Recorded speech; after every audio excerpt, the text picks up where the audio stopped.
Okay, this is the 30th of August, 1997. We're in Columbus, Ohio, and it's the Victoria Ekegren interviewing. And I'm here with Dave Monesmith. Right. With the 134th. Tell me, where were you born? I was born in Springfield, Ohio, just west of here. Came through a couple of days ago. In fact, yesterday. And it was good to get back after 75 years. Tell me about your family. Well, I have... can you cut this? Do it? Yeah. Tell me about your father and your mother. Well, my father was a Lutheran minister, and he was his father, my grandfather, and family lived here in Columbus. And I was born in Springfield, and then we moved to Kansas, Bendina, Kansas, a little town up in the northeast corner. Dad had a church there. And then Emerson, Nebraska, and then Seattle, Washington. Went all through school in Seattle and Everett. And then they drugged me kicking and screaming into the service. And I was drafted there and then went to the 14th Armored Division. How's life during the Depression? It was good for us. We never really had very much money, never have, but it was an enriched life.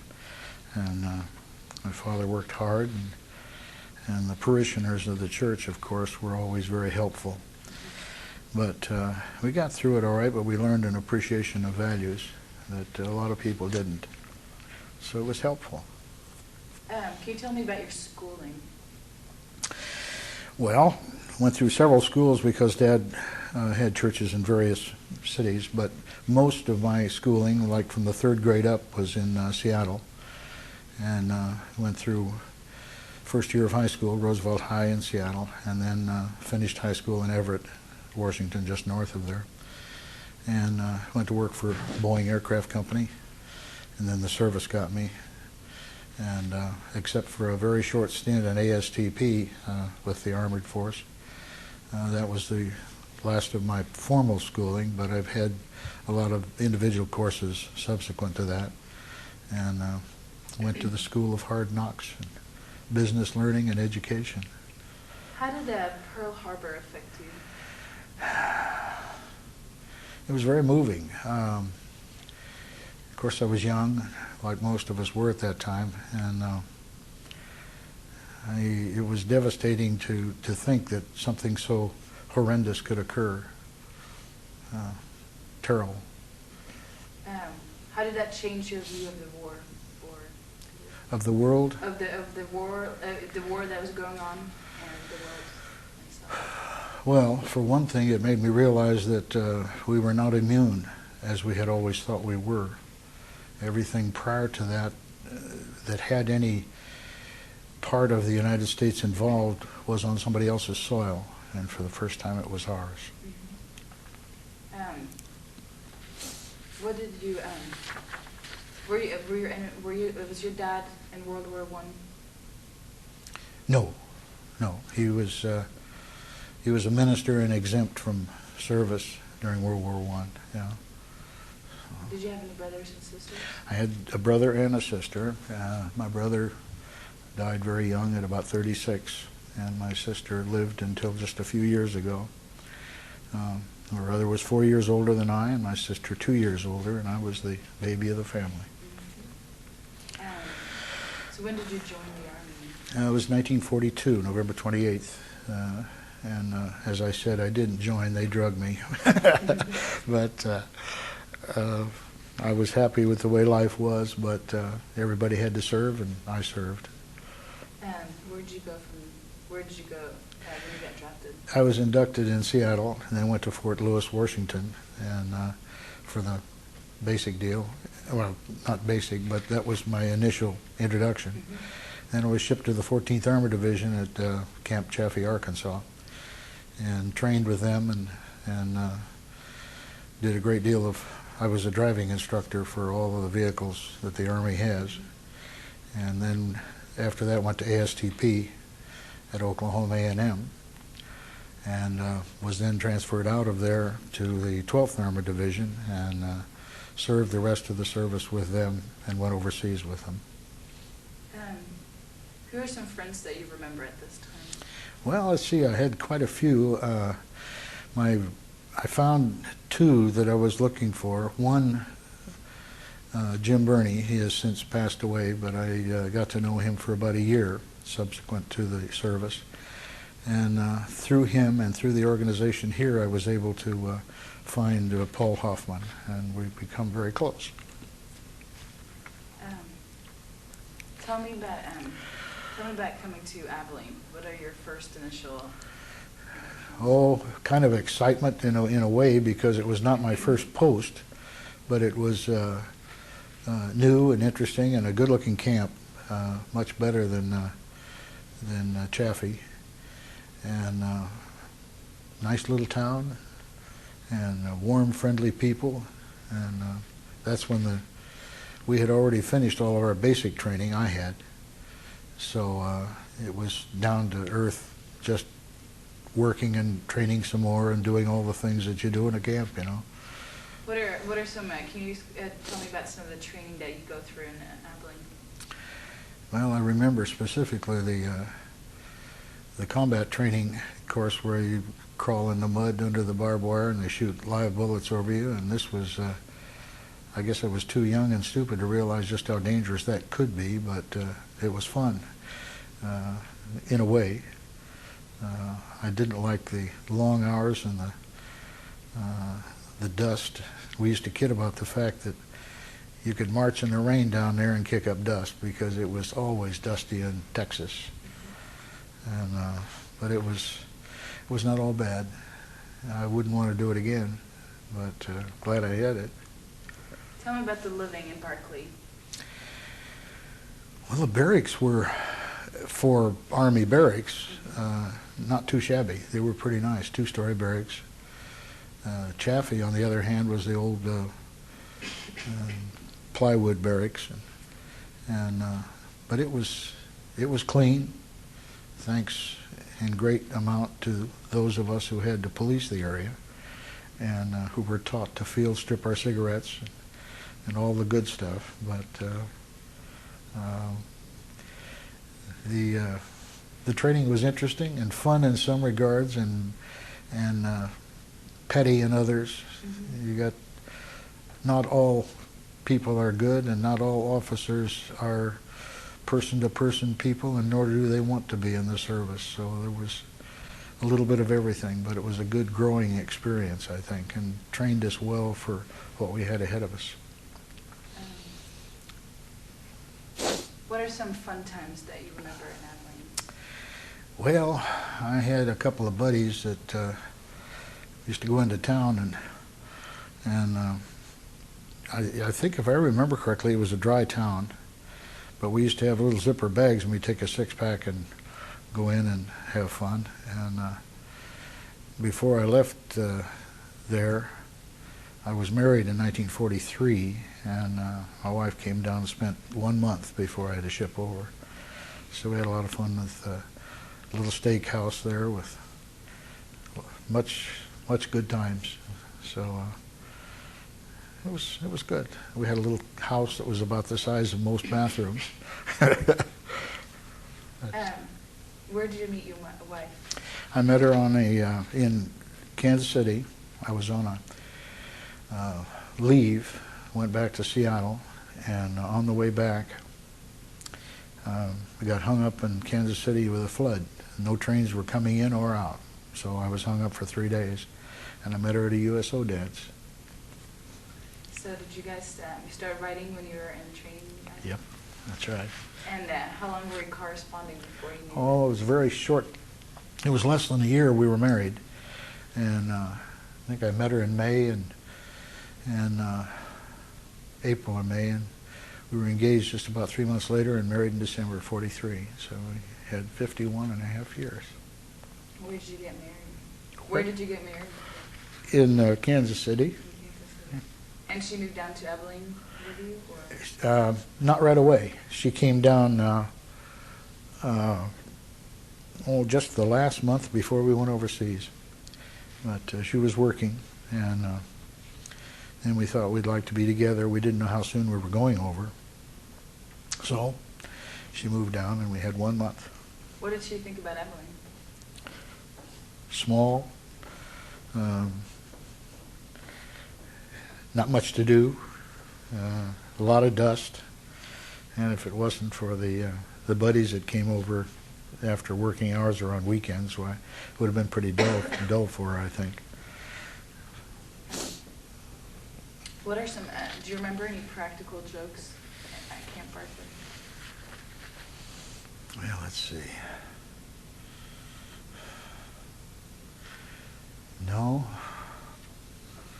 No, I really can't. Most of the fun stuff that went on that was crazy was overseas in Europe. Tell me about who your commanders at this time. Do you remember any particular officer that you can describe to me? Well, Colonel Wood, of course, was our commanding officer for the 134th, and I was in battalion headquarters. And oddly enough, they've quit referring to it as battalion headquarters, even though it's a separate company and separate listing on the original roster and everything else. But he was a short little guy and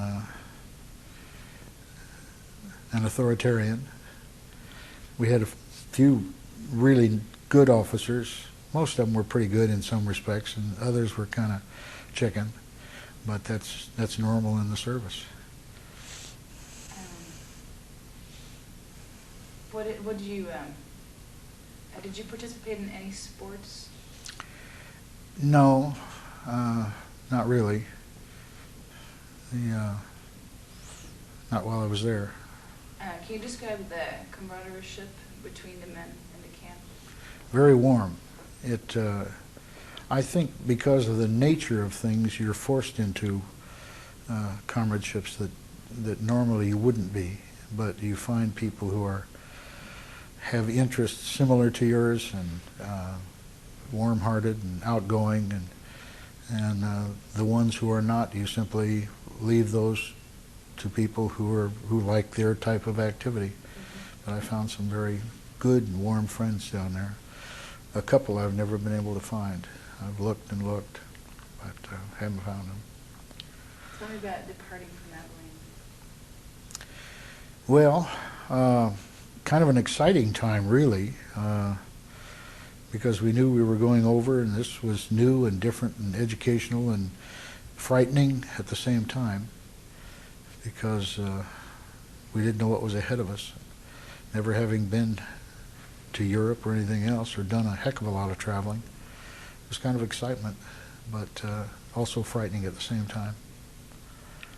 Can you describe the train ride up to? Crowded and hot and tiring and frustrating, and the curtains had to be down as you went through cities so that people wouldn't know it was a troop train, and that was kind of a down point, but understandable now. What was your impressions about Camp Shanks? Oh, still different in an exciting sort of way, and not knowing what was coming next, being in unfamiliar territory, and not really knowing when we were shipping, because that was not made known, of course. But just about like other camps, except for that, not knowing. What are you thinking about the war at this time?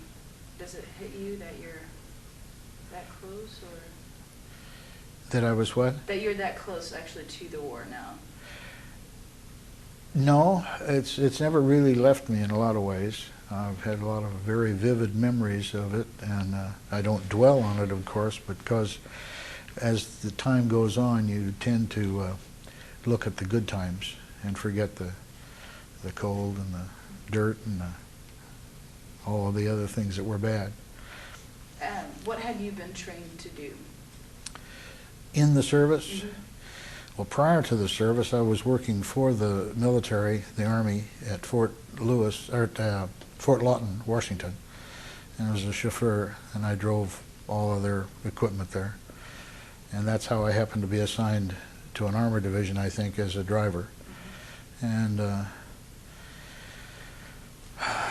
the interesting thing was that I was able to drive and train as an instructor in everything the Army had.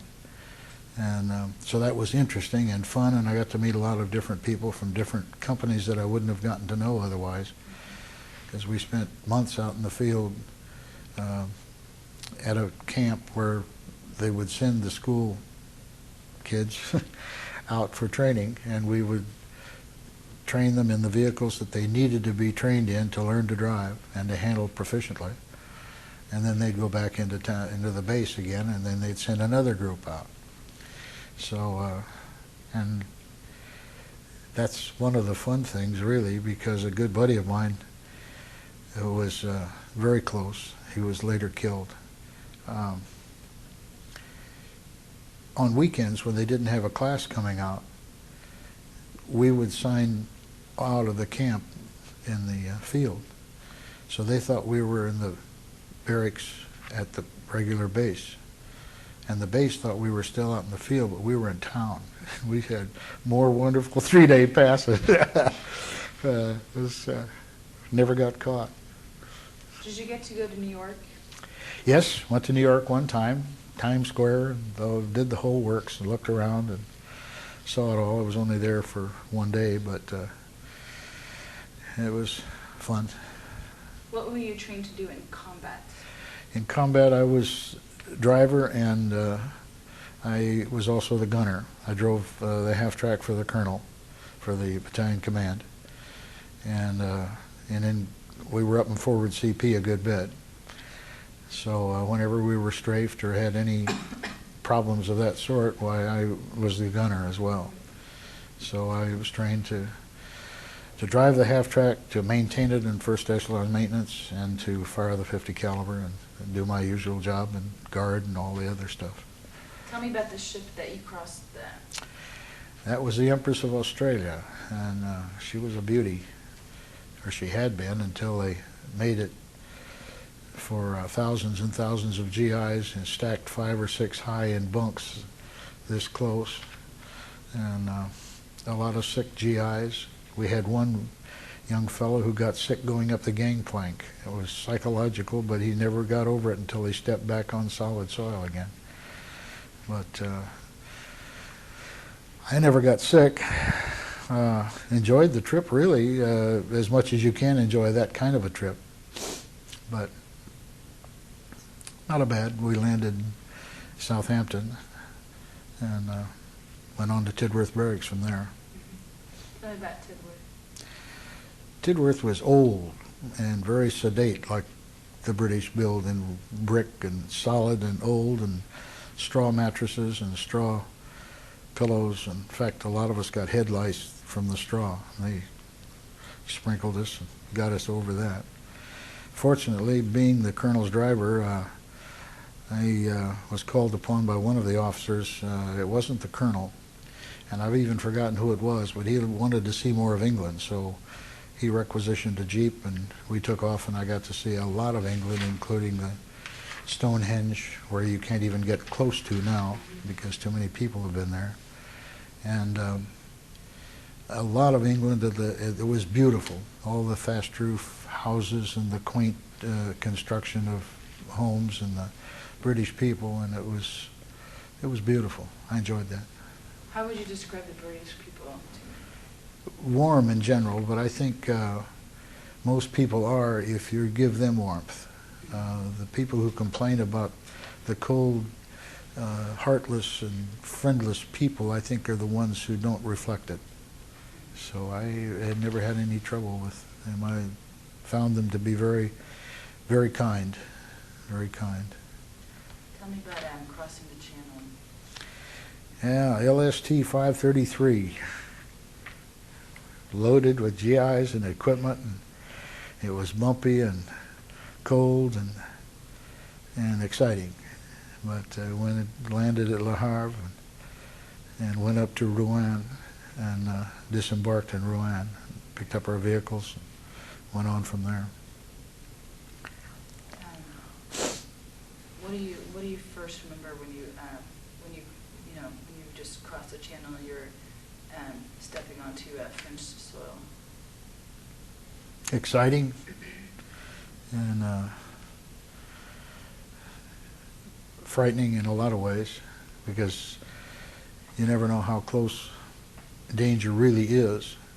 But we were so young that it was more excitement and adventure than fear at that time. Didn't really become fear until we got up into forward CPs and into close contact with the Germans. But aside from that, it was beautiful country and interesting and exciting, and I thoroughly enjoyed it. But that's the way I've always felt about things. What was your first battle experience? Yeah, let's see, the first one I don't recall. There were several, but we went up into forward CP several times, and we were strafed ME-109s, and I recall one comical thing that happened. The colonel and the major would always watch me because I had the command half-track and the 50 caliber. Of course, we had the ACAC and the outer periphery, but outer perimeter. But when I would hear a plane, kind of like radar on MASH, I ran for my half-track, and I'd hit the roller in the front and the hood and drop into the cab and up into the ring turret and load and ready to go when they came over. And they didn't give us much warning one time. Usually you could pick up ACAC out in the distance, and they'd give you a little warning as something might be coming your way. And this time I didn't get anything. So when I finished and they had made their pass over and we had fired, the colonel and the major climbed out from under their command car and said, "Monesmith, you got to give us more warning." What are some encounters you have with Germans? Well, we were walking in a little German town, and there was a little Polish girl who lived there, and she was bilingual, spoke pretty good English, and a buddy and myself. And we ran into two men who were in civilian overcoats, long gray overcoats. And by that time, I had taken German in high school, and I was fairly conversational. So I talked to them and asked them why they weren't in the service, and I got what I thought was a reasonable answer. It's hard to tell in a short conversation. And we let them go, and they walked about 50 feet, and the little Polish girl said, "Those are not civilians, they're soldiers." So we pulled our guns and, well, already had our TO weapons with us, but went up and captured them, opened their coats, and they had German uniforms on underneath. So the sergeant I was with had been wounded, and he was a little angry with Germans. So he was going to shoot this one fella, and I wouldn't let him. I grabbed the gun and pushed it aside. And we walked him down through town, and we had just opened and just started a prisoner enclosure. So later we found that several Germans turned themselves in because we hadn't shot these two. So I'm standing there searching one of them, and I had my automatic in my hand, searching with the other hand. And I heard a voice behind me that said, "Dave, I don't think you need your pistol."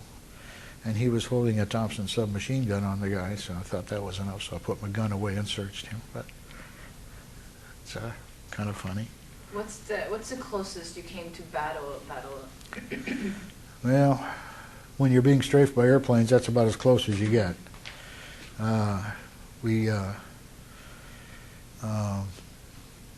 And then the capture of those two personally. But as far as actually shooting at individuals, fortunately, I never got into that.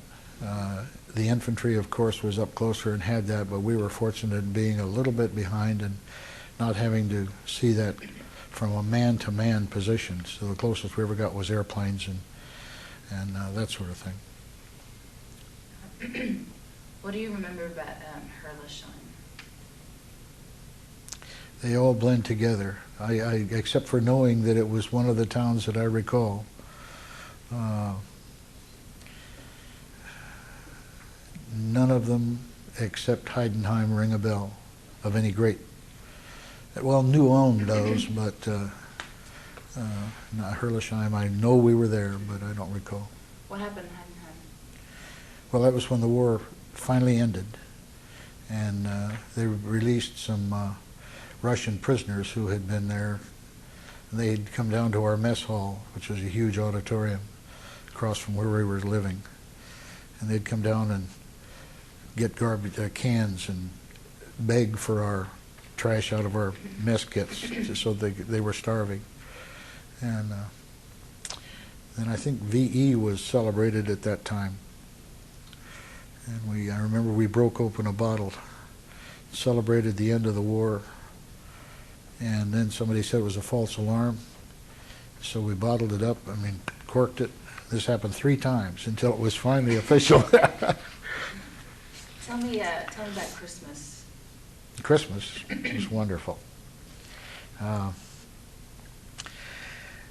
was over there for 2 Christmases, and in one Christmas, we went out and cut a tree, and all we had was popcorn, and we popped that and made garlands of that. And at that time, they had tinfoil and cigarette packs, and so we could make little ornaments. And also, the government issued condoms in packets that were crimped, and they were together. You tear them apart, you know.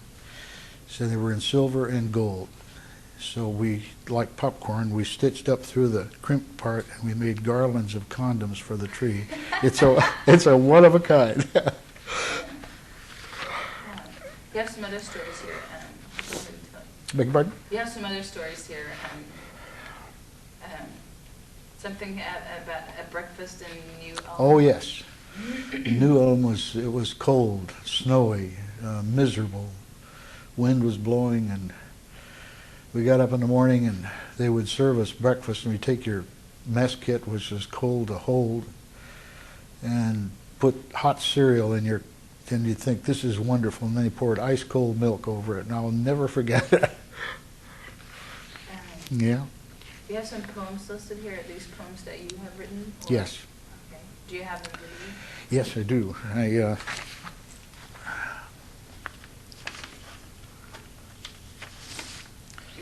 I wrote The Voice of Freedom at the day they gave me my discharge. And The Unseeing Eyes was written on after guard duty one morning, about 2 in the morning. And I had come off guard duty. It was one of those pitch black nights where you can't see your hand in front of your face. And I realized that I was sensing things more than seeing them. Close to a fence, you can kind of get a sense that you're near something. And so when I got to thinking about being blind, and I wrote those. Would you mind reading them? I couldn't get through them. But I would like to make them a part of the history if Doctor wishes to take them. Definitely. Even if you could do it at home, maybe, just with recorders. Oh, I'll do that, sure. Yeah. And I have a book of poetry that I wrote through the years also. And did you send your wife these poems? oh yes. How much would you tell her in the letters? Oh, the usual, how much you miss, And there wasn't a lot you could tell about where you were, but she followed me because of the notations in the papers about the 7th Army. Yeah. And they would tell her where the 7th Army was. And then, of course, we fought one battle with Patton and the 3rd Army. But knowing that we were there, well, she kept track of roughly where we were. What do you remember about working with Patton? Do you remember? We cleared them to the ditches. That was all there was to it. He wanted distance and not clearing of the enemy.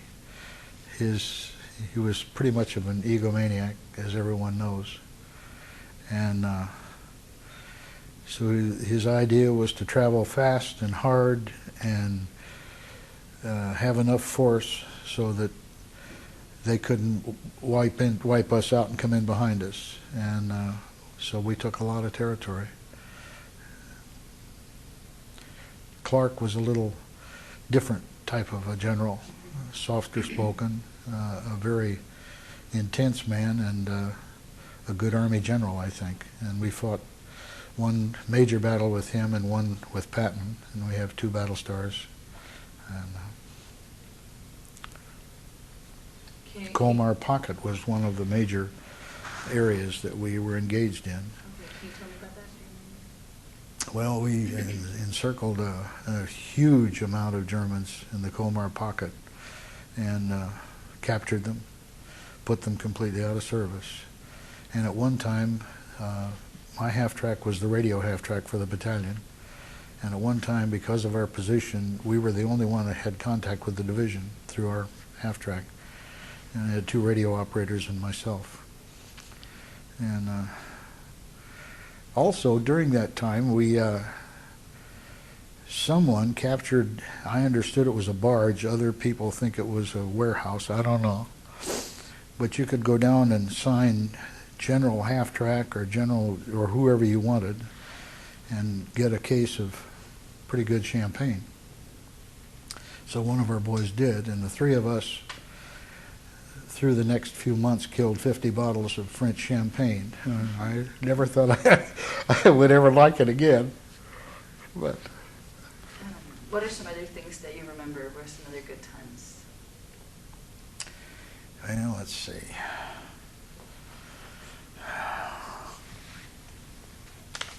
Let's see if I can remember from some of my notes.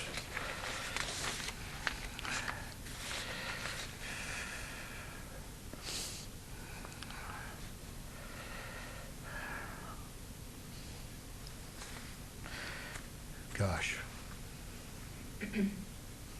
Who are some people that you remember? Do you remember any?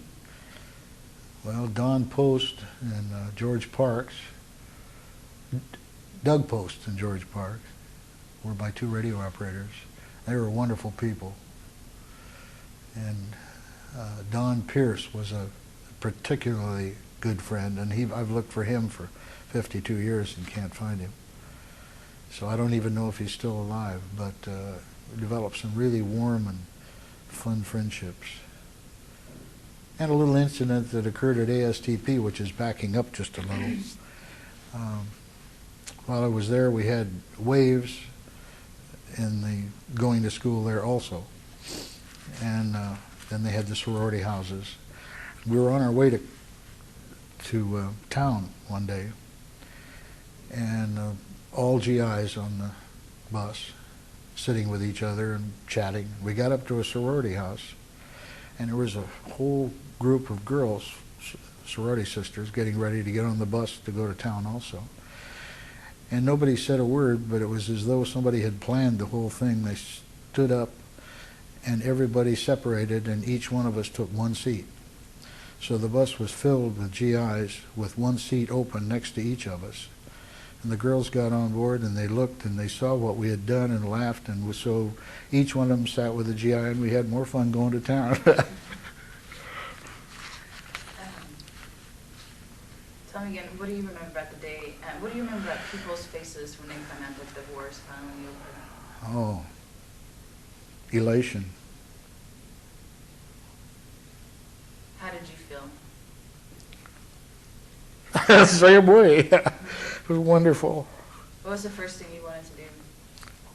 Well, I wanted to go home, of course, but I didn't have enough points.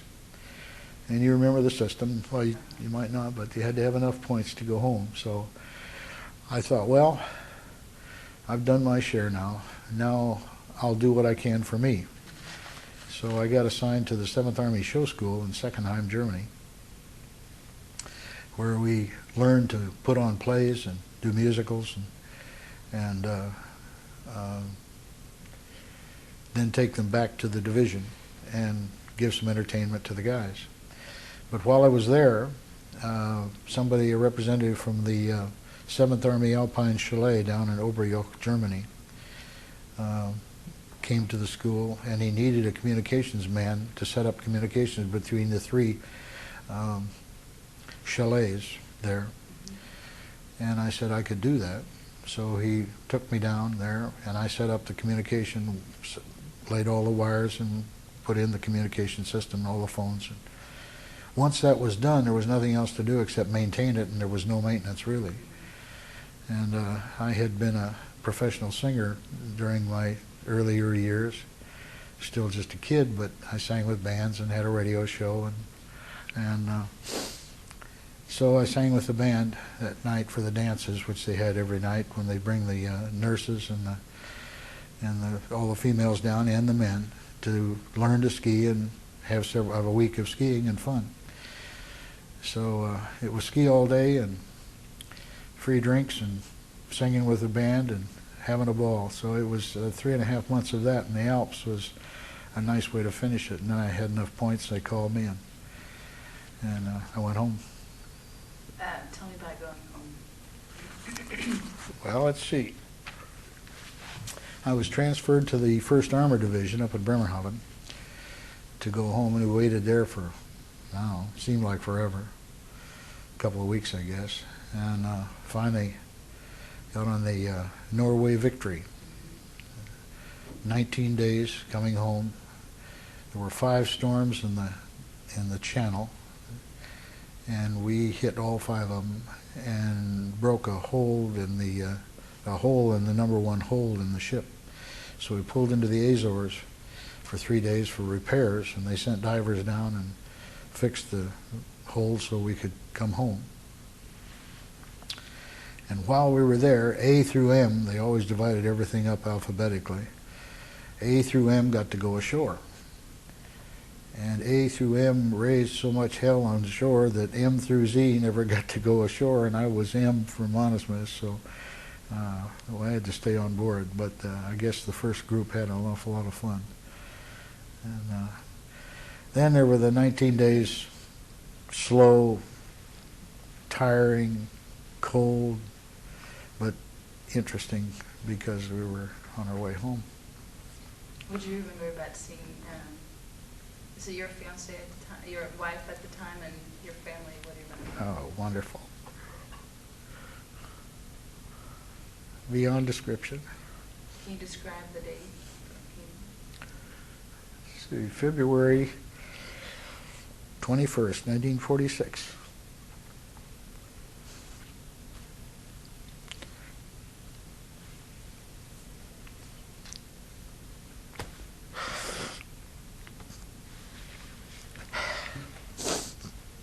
She's gone.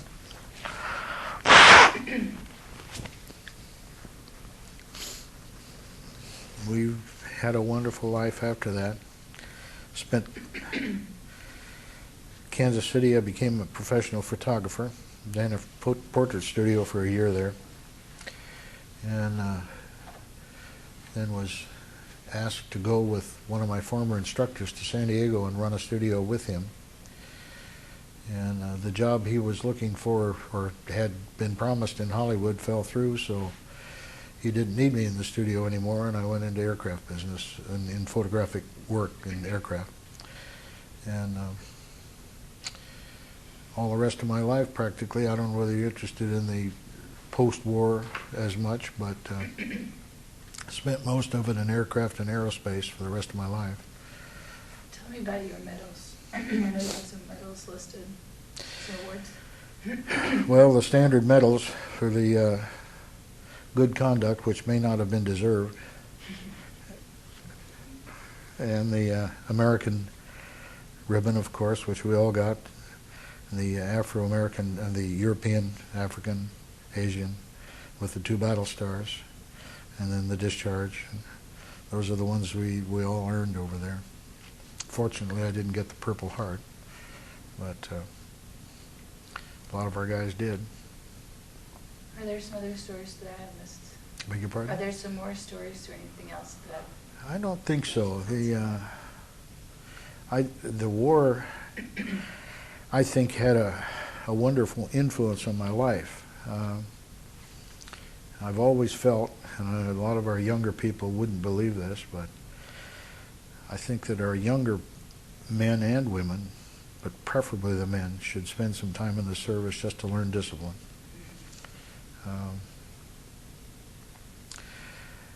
It's difficult at the time, but I think it makes a better man out of you. Tell me about this reunion. It's great. I was only able to come for one day, but I got in yesterday evening just in time for our dinner. I had to drive in from Wichita in 2 days, and then tomorrow morning I leave and head back 2 days. But seeing my buddy Paul has been wonderful, and a lot of the other friends that I didn't know before. And in our hospitality room, we were able to go over a bunch of the old stories and reminisce and see fellas that I hadn't seen before, and some I didn't even remember. I can't get over how much they've aged. As the story goes, a fella said his friends had aged so much they didn't even recognize him. But that's about it.